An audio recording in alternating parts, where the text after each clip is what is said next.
As we knew it would happen, the Senate could not muster the votes to defund Planned Parenthood. And I thought today would be a perfect time to give you a little history lesson about the founder of Planned Parenthood. She was, I don't know, she might have been actually worse than a paid prostitute. I'll think about that. I'm Randall Terry. This is Voice of Resistance.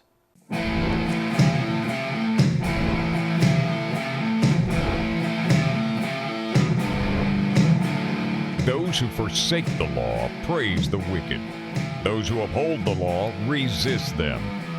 Welcome to the Voice of Resistance. Here's your host, Randall Terry. Today's program is definitely not child-friendly. Now, please don't be afraid that I'm going to say anything that's inappropriate for adults, and there's a lot that I'm going to leave out. But if you have small children in the room, I suggest you either ask them to leave or hit the DVR button and record this and watch it later. But what I want to do is give you an overview of Planned Parenthood. But before I do that, so that you understand where we're coming from, it's important to study the founder of Planned Parenthood, Margaret Sanger. Because Planned Parenthood, interestingly enough, really is made in her image. Now, my credentials to speak on Planned Parenthood are probably better than most people. I have been fighting against them for years. I lost my home in a court battle against Planned Parenthood and the National Organization of Women. They had a judge in their pocket in 1992 during the Republican convention. We did protests on the sidewalk, public sidewalk. I was put in jail, ultimately got sued and lost in state court. And they literally sued me into bankruptcy. So I have personal animus there. But before that all happened, I did a lot of research on Planned Parenthood and discovered that this was a very, very godless woman. So let's talk about her for a minute. She was born of Irish immigrant Catholic parents, was born and raised in the southern tier of New York in the Elmira area. And I used to live near there. So she got married in 1902 and wanted to basically have a life of leisure.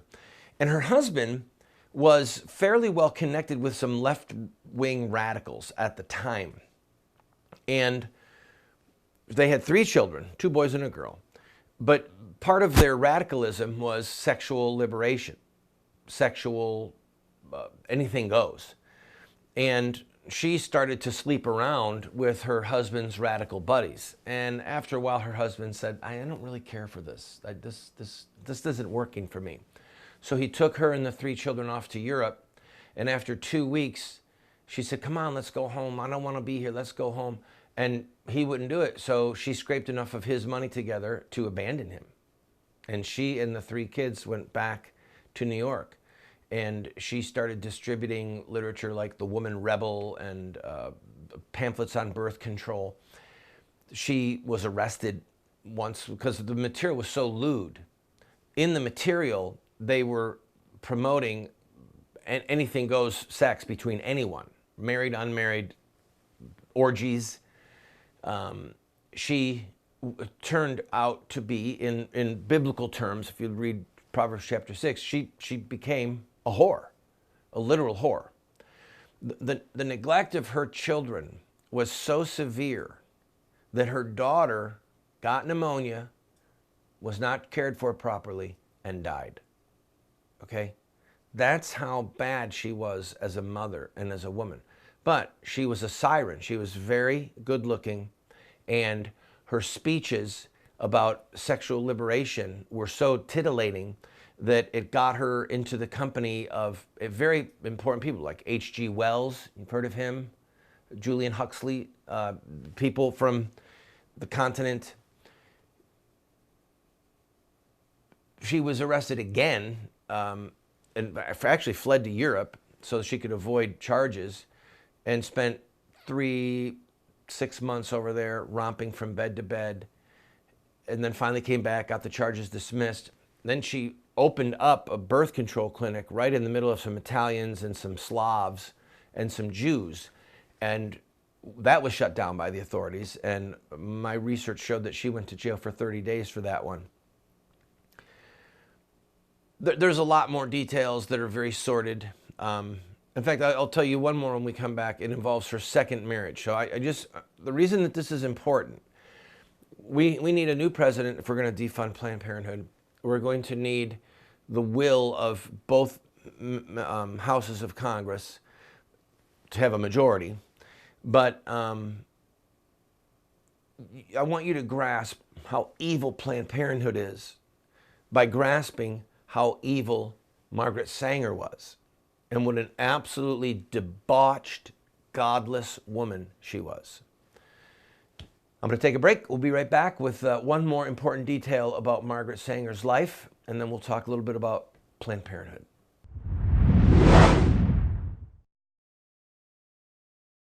Thanks to friends like you, we have state-of-the-art cameras and state-of-the-art teleprompters and state-of-the-art gear here in the studio. We have one big need, however. We have not yet been able to upgrade our computers. The computers that we use for a television broadcast or to create a documentary are not like the kind that you can just go buy at Best Buy. They are expensive because it takes so much horsepower to create TV series and or documentaries. So I'm asking you, if you want to see this show grow and you want to see us finish the What Would Muhammad Do series, help us get these computers. 3 computers that we need right now are going to be just shy of $20,000. That's the kind of horsepower that we need. Go to the GoFundMe page you see right there. Watch the pilot for What Would Muhammad Do? And if you like the show, give us a gift.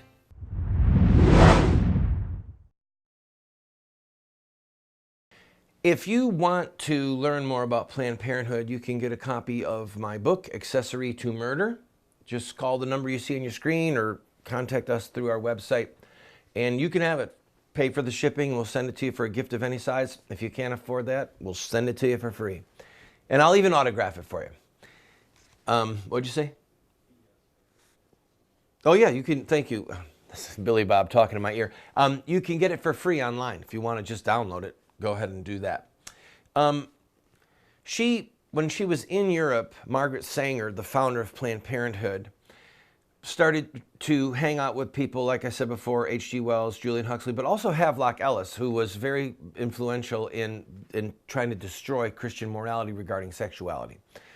And she started to hang out with eugenicists, the people that ultimately led to some of Hitler's atrocities in Germany. And she had to sever some of her ties when the war broke out, because the eugenicist movement basically said, look, there's master race and then there's the rest of the people down here, and that blacks, for example, were an inferior race and they were human weeds and we should do everything we can to keep them from reproducing. She was a brutal racist, just an absolutely brutal racist. But she also was a Malthusian, which means that she bought the lie that there's not enough food on the planet for everyone, and the way to make sure that the planet survives is to kill off, literally, or stop the breeding of, literally, their words, not mine, of the undesirables, as she would call them. So Margaret Sanger, the founder of Planned Parenthood, was a whore, a eugenicist, a Malthusian, and she was an evangelist for her causes. She was just a brazen woman with, I mean, literally, you know what she was like? She was like the front end of the modern day pornography industry. I mean, literally that depraved, that wicked. In her second marriage, this is how crazy this woman was. Her second marriage, she married a millionaire, a man who owned an oil company. And before the marriage, she had him agree that they would live in this huge mansion in completely separate wings, that she could entertain day or night anyone that she wanted that was involving her orgies and sexual liaisons, and that her husband had to phone her to set up an appointment to have dinner. I'm not making this up. So, you know, you gotta wonder about his depravity to take a woman on like this. Maybe he wanted, I mean, I don't even want to guess what the man wanted, but whatever it was, she finally got her ticket. She was married to a very wealthy man. She had her own living quarters inside of a huge mansion. She could come and go as she pleased. and she promoted her godless agenda. Now let's fast forward to today. When I lived in upstate New York, near a little town called Ithaca, somebody stole, liberated, a copy of a sex training manual for high schools in Ithaca, New York. And they had a game. This was the syllabus. And again, this is not a child-friendly segment, okay? I won't do or say anything that's going to scandalize adults, but you do not want your children hearing this, okay? But other people's children heard it. This is what they were teaching in Planned Parenthood. Putting on the condom. They had a banana relay race. Boys and girls. Teenage boys and girls. Then they had a same-sex continuum, and they would have name tags, and they would be taking the name tags and putting them on and off of each other. Physical attraction, thinking about having sex, talk about having sex, decide to use a condom, pool money or more foreplay, go to a condom store, pay the cashier, decide to have sex. Now, there's things I can't read here. Actually things I can't read here, involving the privates, as we call them, as the old world would call them, private body parts. So this is stuff that is absolutely 100% graphic, as graphic as anything you would hear or see in the worst places. And this is what Planned Parenthood was using as a so-called sexual education, sex ed, for high school students.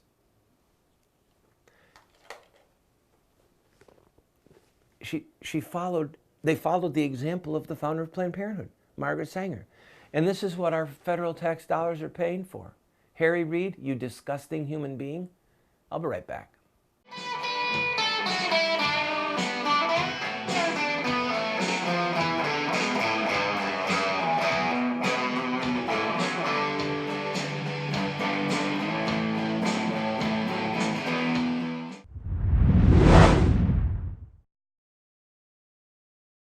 Christians must be involved in government, period.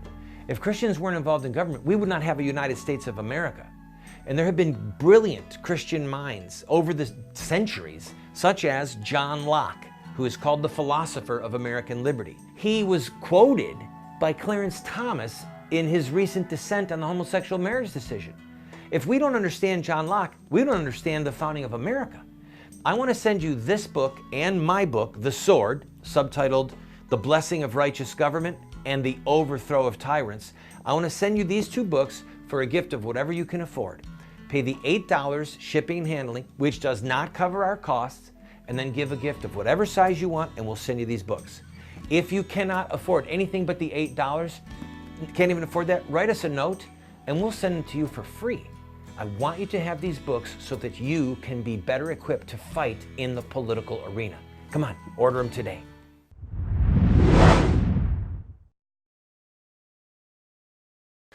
All right, to bring this back around, you know, Margaret Sanger was a villain. Planned Parenthood is a criminal syndicate from hell. The birth child, Planned Parenthood was born of a whore, Margaret Sanger. I want you to settle down into, okay, what do I do?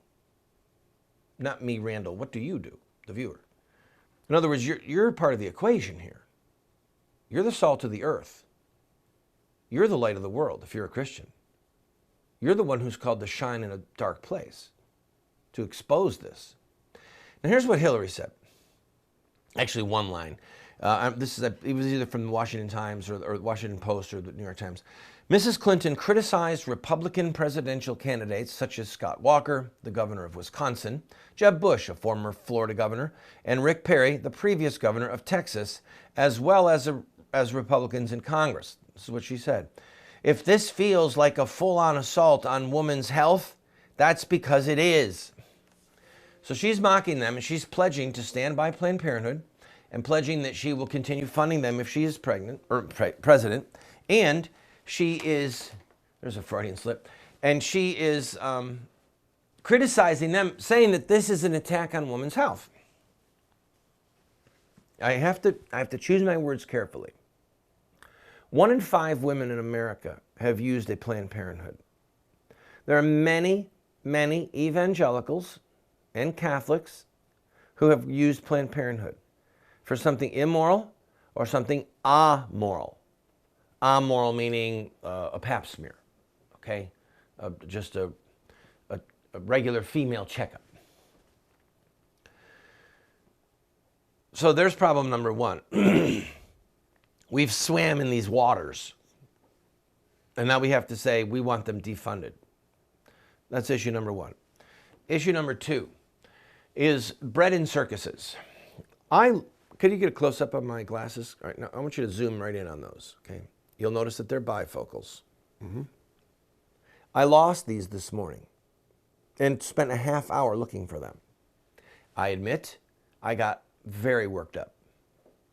I was angry, I was upset, I was frustrated. And in the middle of my frustration, I thought, oh, Lord Jesus, forgive me. Forgive me for the times that I've been more upset about losing a pair of glasses than I was about Planned Parenthood, butchering babies, corrupting children, turning good young boys or young girls who are straying into sexual addicts or worse, killing their babies and becoming self-destructive drug addicts, lives of horror. Forgive me, Lord, for not having my priorities right. And that's where we're at in a critical way right now. We've lived alongside these evils for so long. It's like living in Sodom and Gomorrah. We've lived alongside these evils for so long, we've lost our ability to be passionate in our hatred of these things, to be passionate in speaking against these things. But part of the solution of us turning this nation around is for us to say, Lord, forgive me for my sins of omission. Forgive me for the things that I have failed to do. Forgive me for the things I have failed to say. And then make a resolution that you'll speak against Margaret Sanger, that you'll educate yourself.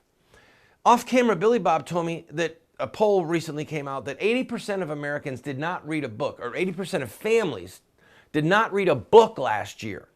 I find that number very hard to believe, and I wonder what part of the country they did it. We read to our children every night. We have to tear our children away from books to get them to do their chores. I cannot conceive of families not reading. But then I thought, wait, bread and circuses, bread and circuses, bread and circuses. It's just easy to sit down in the chair with a glass of wine and with the remote, burr, burr, burr, burr, burr. And this lack of passion that we have, this bread and circuses mentality, we've got to struggle to throw it off. And I tell you right now, if you start to throw it off, you'll realize that the cords are wrapped around you tighter than you think. But you have a sphere of influence. You can actually change the course of human history. If Hillary gets elected president, please save us, Lord God. If Hillary gets elected president, it's going to be Obama stage 2. And she's going to keep spending our money on this godless organization. So what can you do? I'm going to tell you when I come back, if you'll stay with me. If you don't want to be given marching orders, go ahead, pick up your remote and change the channel.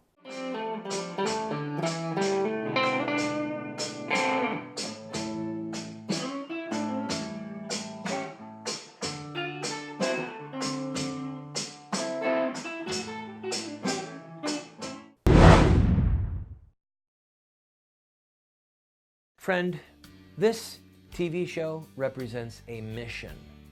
It's to be a voice of resistance to the evil in the land, but also to inspire people like you to take a stand at any level that you might be able to equip you, to inspire you, to challenge you, to give you the rhetorical ammunition that you need. But we still have to pay bills. This program, as you know if you're a regular viewer, we don't spend a lot of time raising money. We don't spend a lot of time saying, oh, you need to buy this and we're going to run it. No, we're bringing you a message, but we still have bills that we need to pay. I'm asking you, if you have been blessed by this show, to please go to our website or send a check to the address you see on the screen or call the phone number that you see on the screen and use your credit card and to give $50 or $100 or $500 just to help us meet our normal expenses. And we'll keep bringing you this hard-hitting show. James Madison said, "There is no maxim, in my opinion, which is more liable to be misapplied, and which therefore needs more elucidation, than the current, that the interest of the majority is the political standard of right and wrong."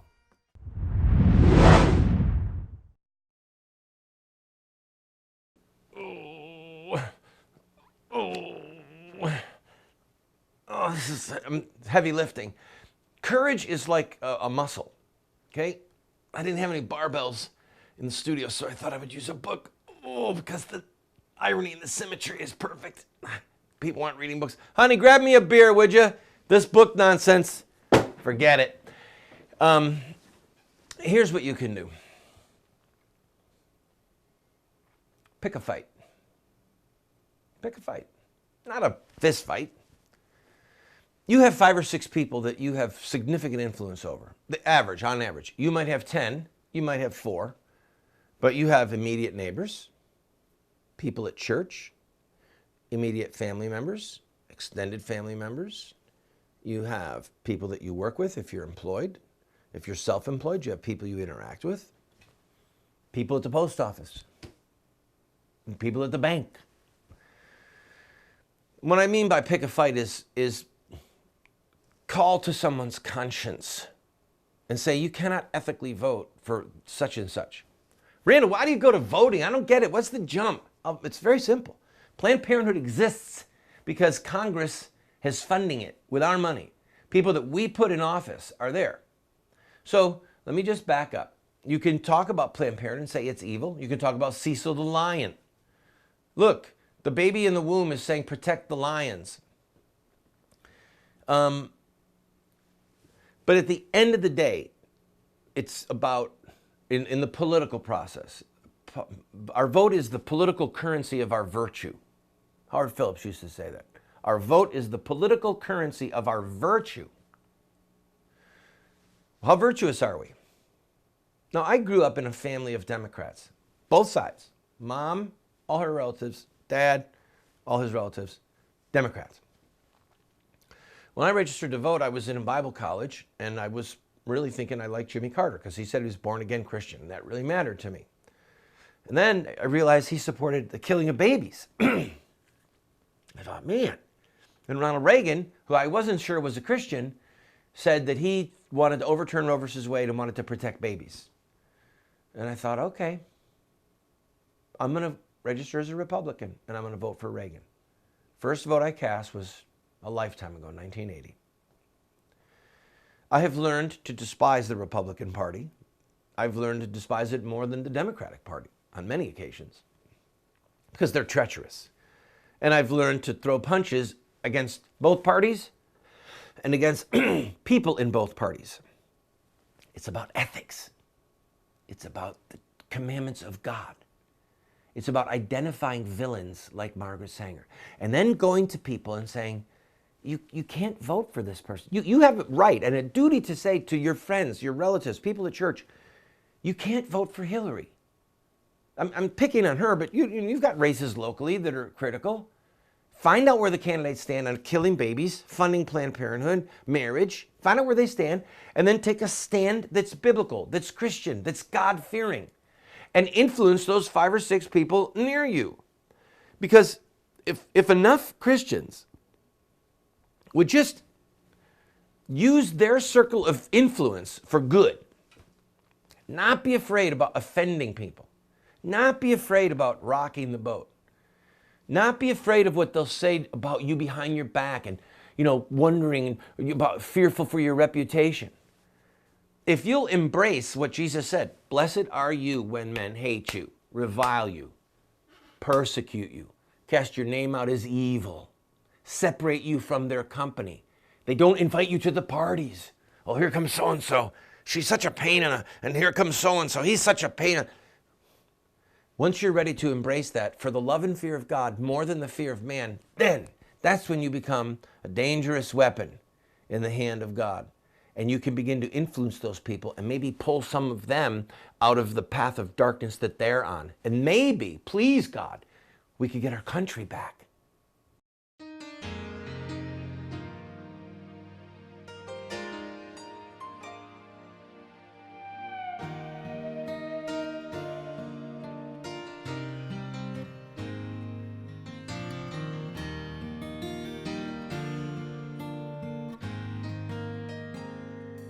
you.